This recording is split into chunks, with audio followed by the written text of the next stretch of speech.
The third and the next aspect that I want to make a presentation before you is on freedom of speech and expression and contempt. Having spoken in some detail about expected conduct in court, I would also like to speak a little about the conduct outside court. Bridging the gap between the bench and the public, advocates are in a sense ambassadors of the country's legal system before the public. In today's times, given the extent, reach, and ubiquitous nature of the media, this is an added responsibility that lawyers have to shoulder.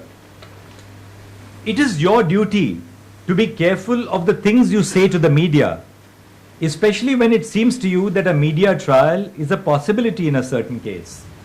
I don't belong to that class of professionals who believe that professionals shouldn't speak to the media. Not at all.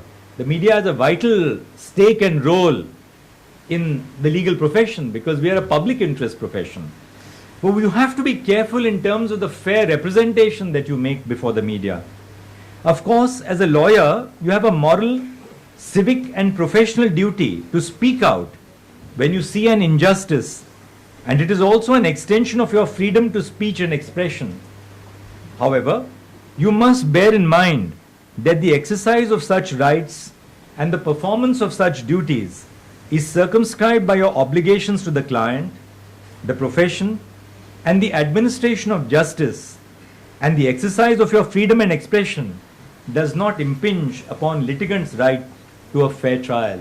So this is a very crucial element of advocacy because today, with the presence of social media, the television, the electronic and the print media, you are in a position to affect public perceptions of trials. The right to a fair trial and the right to be presumed innocent until proven guilty is the edifice on which the criminal justice system is built. Moreover, avoidance of the obstruction of justice and allegiance to due process of court are paramount considerations to be kept in mind. Anything that prejudices trial or due process of court amounts to contempt of court.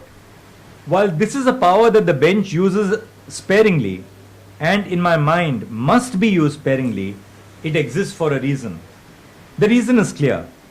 Everyone has a right to a free, fair, and unbiased hearing, no matter what the crime or the transgression. Hence, the balance between the two principles of the freedom of speech and expression and upholding the rule of law and the administration of justice must be carefully struck by you as AORs. As the next generation of lawyers, you will set the tone for how our legal institutions grapple with the rapid changes in communications technology. The world is a click away, and the public is more vigilant and involved now than ever before.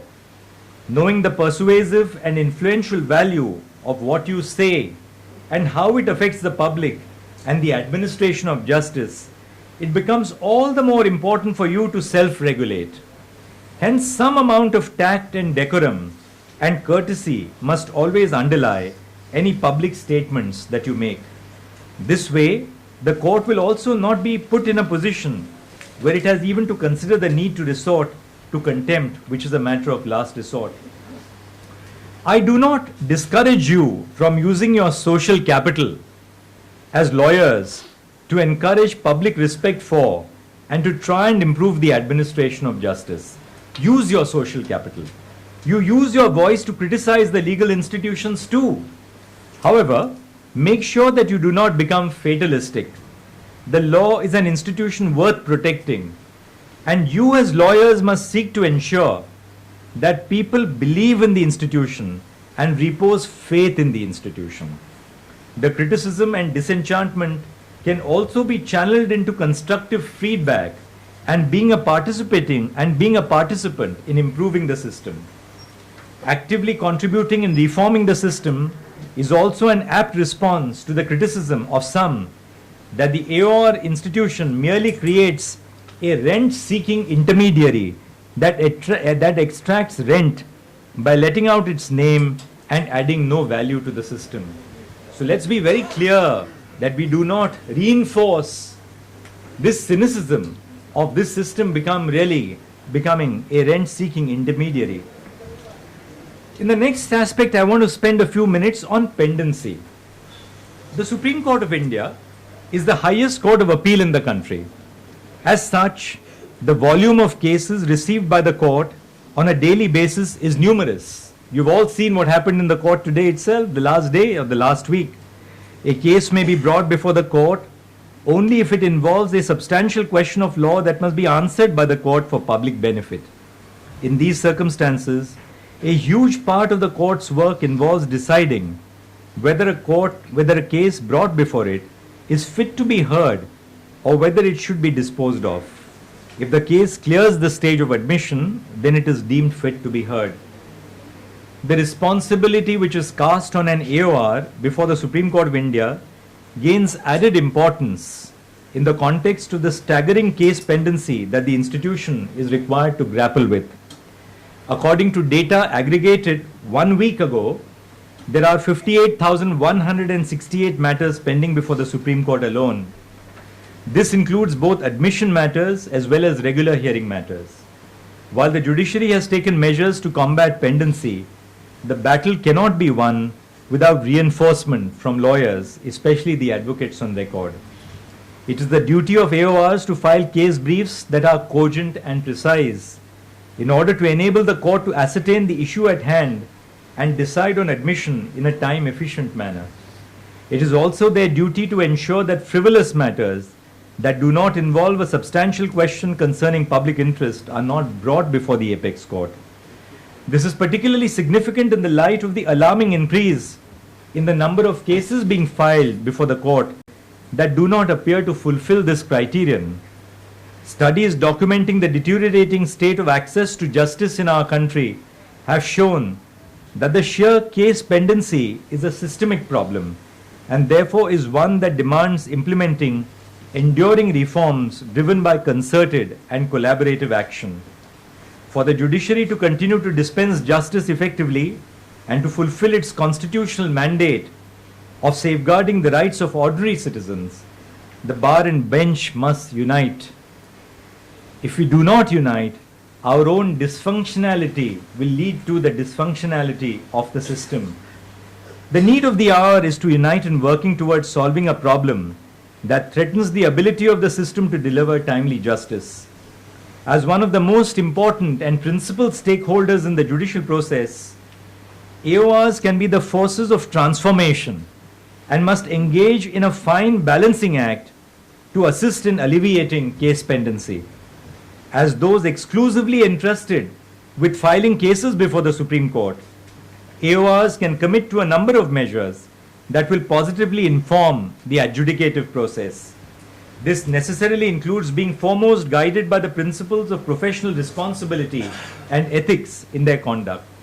It is a commitment that also entails that a number of conflicting interests, including individual monetary considerations and self-interest, the practice of filing frivolous cases, is balanced against the larger public interest to the court and to the litigants at large.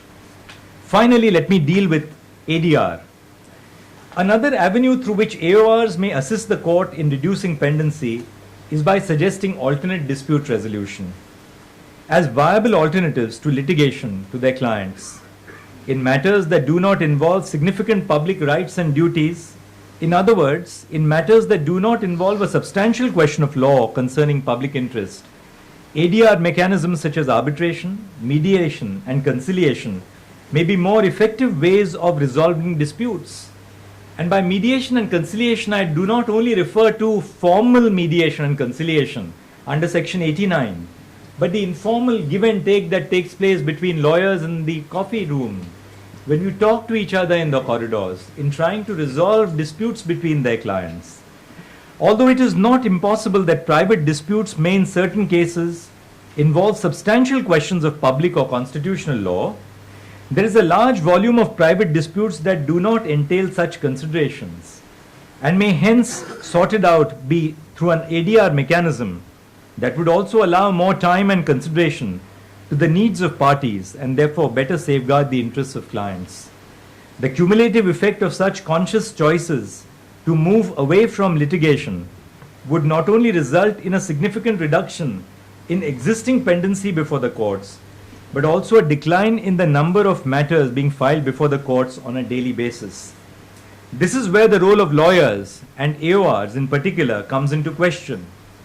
It is important that AORs explain the possible outcomes of litigation and present clients with a realistic timeline for adjudication of matters before the Supreme Court in order to enable them to make an informed decision.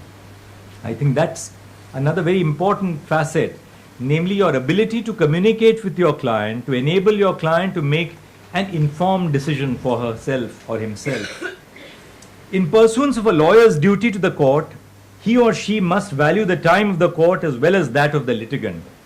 This is only possible if clients are informed of the most efficient and viable options, alternative to litigation in court, while also impressing upon them that judicial adjudication remains a last resort option.